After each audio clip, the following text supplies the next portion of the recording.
Chapter 23. 2 against 1! Janix commented as he pulled Cielo over to press her against his side. She squirmed, trying to break free of his grip, but was worried about distracting Hitch, who was already busy turning in a circle, his hands outstretched, ready to snatch at punches or launch into a grapple. The two humans facing him were battered and bloody, lips split and eyes already starting to swell from punches and kicks. Despite this, they grinned wolfishly, thinking that the dwarf before them would be easy pickings, with their obvious advantage of size and reach. Hitch had not yet met a man he could not cut down to size, even in his advancing years. "You can't win, old man," one of them mocked. Hitch ignored what they were saying and just kept moving, his hands never staying still as they flowed in little circles. He gazed off into the distance between his opponents, waiting for one of them to make the first move. "Looks like he already took too many blows to the head," the second commented. "Can't even look right at us." The second turned to the first for a look of confirmation. It was the opening Hitch was waiting for. He sprang forward, landing on his right foot near one human before pushing off sideways to bring him in front of the other. The feint took them both by surprise, each panicking and fumbling for a moment. Strong, squat fingers closed with the strength of a steel trap, clamping down on a hand before viciously twisting it back towards its owner. Screaming in pain, they dropped to their knees, their face contorted in agony. Placing his free hand under the man's elbow, he lifted him up towards the second human, diving towards him. Hitch was pitched backwards, offering no resistance as he maintained his grip on the folded hand. They crashed into the ground with a loud popping sound as the man's elbow, caught up in the weight of the falling bodies, dislocated with shocking ease. Eyes bulging, he held up the mangled limb, bent at an unnatural angle, staring with wide-eyed disbelief. Hitch tried to wriggle free, but found himself pinned to the ground with one hand as the remaining human raised his fist and smashed it into the dwarf's face. He turned his head with the blow, but the force of it still left his head ringing and his vision swimming. "Come on, Hitch! Get up!" Cielo cried out as she struggled to break free from Janix's embrace. She saw the fist raise up for the second time, as if in slow motion, before coming back down in a whistling arc toward Hitch's face. The man's sneer of triumph suddenly changed, his eyes and mouth popping open in agony and shock like he had just touched a scalding hot pan. Hitch had turned his head at the last second into the blow, catching a line of knuckles across his thick dwarven forehead. The human's hand had shattered like glass, the delicate bones dislocating and snapping like dried twigs. The force of the blow snapped Hitch's head back for a moment, stunning him as the man rolled away cradling his hand. "Hitch! Hitch! Hitch!" Cielo started the chant slowly at first, but quickly gathering pace. Other voices joined with hers. "Hitch! Hitch! Hitch!" The dwarf began to rise onto his feet, raising his balled fists up in front of his face. The man turned back to see Hitch stepping towards him. "It's not over yet, boy," the dwarf roared as he kept relentlessly advancing. Whirling around, the man looked to someone, anyone, in his desperation that would come to his aid, but only found faces howling for his blood as they cheered on their new champion. The agony of his throbbing hand almost took his breath away as he dug in his heels and turned to face Hitch. "I heard the gully dwarves were tough." Hitch's eyes flared for a moment. "You can beat them like a field mule and they just keep coming." Hitch hawked and spat blood onto the dirt between them. "Because gully dwarves are too stupid to know when they've lost." Hitch paused for a moment in his advance, flashing his opponent a grin akin to a deep-sea predator readying itself to pounce on its prey.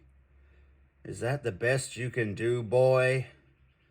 Knowing his gambit had failed, the human rushed toward Hitch. Holding his crumpled hand across his chest, he swung wildly with the other, the blow sailing over Hitch's ducking head. Before he could press the opening, the man's hand came back in a vicious backhand arc, every bit of hateful, desperate energy focused into that moment. Clamping his hands together, Hitch swung them like a hammer from his forge up to meet the incoming blow. Hot steel gave way under the hammer blow, turning it aside. The shock of the blow raiding up the man's arm, electric sparks shooting through his elbow. Boom! A thunderous cross snaps the man's jaw to the side, sending him stumbling backwards. Boom! Stepping forward, Hitch bobs down for a moment, striking with the other hand in another cross as he rises up. The blow lands flush on the side of the man's face, sending him sprawling onto the ground. The dust settles for a moment as the man goes limp. Hitch! Hitch! Hitch! The crowd is roaring in triumph, both sides lost in the moment of seeing such a display. They rush forward to lift him onto their shoulders, carrying him around in circles as they cheer. Looking around over their heads of everyone assembled for perhaps the first time in his life, Hitch spots Janix and Cielo. Tired and beaten as he is, and his blood boils as he does his best to look away and pretend he was searching for something else. He can't let Janix know how much she means to him, as there are men who only take something when they know how much it means to another. Soon they were struggling back into their gear before being broken up into different groups and led away to various parts of the camp. Cielo found herself on the archery range under the watchful eyes of Janix as she demonstrated her proficiency with her bow. Hitch had plucked a hammer out of a smith's hand before ordering the human to work the bellows, while he showed them how things were done in the proper dwarven manner. Soon a small crowd had gathered around to watch, as it was a foolish, headstrong human that refused to heed the wisdom of a dwarven smith when it was being offered. The farmers found themselves in the very surreal position of being armed with wooden swords and being provided instruction by draconians who might very well have been the same ones that had tracked them for days across the vast grassy plains. They kept their heads bowed, following the orders they had been given, and did their best to look away as others who spoke up or tried to show their instructors up were quickly and brutally dealt with. I see him. Here he comes. Just relax, everyone. They sat around in their little groups, cross-legged on the ground as they ate their rations and slurped ladles of water of questionable origin from wooden buckets that had seen better days. Turf casually made his way over to his comrades before plopping down and burying his head between his knees. Every fibre of his being wanted to scream with joy, throw his arms around them. So relieved was he to see them again. They spoke in low whispers, avoiding eye contact as they did so. Turf quickly filled them in regarding the layout of the training camp and the routines he had observed so far. Concerned with deserters, the gates were barred at night, with guards fixed in place as others took turns wandering the grounds. His report finished, they then filled in Turf with what their plan was to break him and now themselves out. "We've come in to get you out, and the exit was already sealed behind us," one of them stated before allowing his gaze to meet Turf's for a moment. "I never thought I'd see any of you again." Turf turning away to hide his face, pretending to wipe something away as he composed himself. Whose idea was it anyway? The answer, when it came, stunned him, having expected it to be Cielo. Hitch couldn't stand owing you anything. They chuckled for a moment before covering their mouths and pretending they were all suddenly caught with a coughing fit until one of the guards came over to inquire what was going on.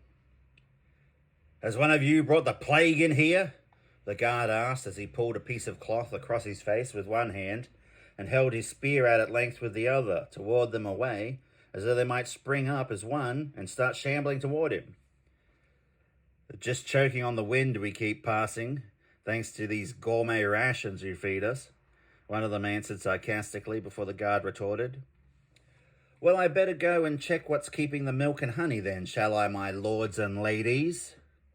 As the guards stalked away, they allowed themselves a few more muffled chuckles before returning to the business at hand. They agreed where and when they would meet before bellowing voices informed them that their meal was over, whether or not they had actually finished, and managed to start eating it. "Forced march! Forced march! Everyone assemble at the southern gate." They all looked at each other as they realized they had no idea how far they would be going and whether or not they would even make it back to the camp tonight. No one was sure of where Cielo had disappeared to, and no one would be able to get word to Hitch either.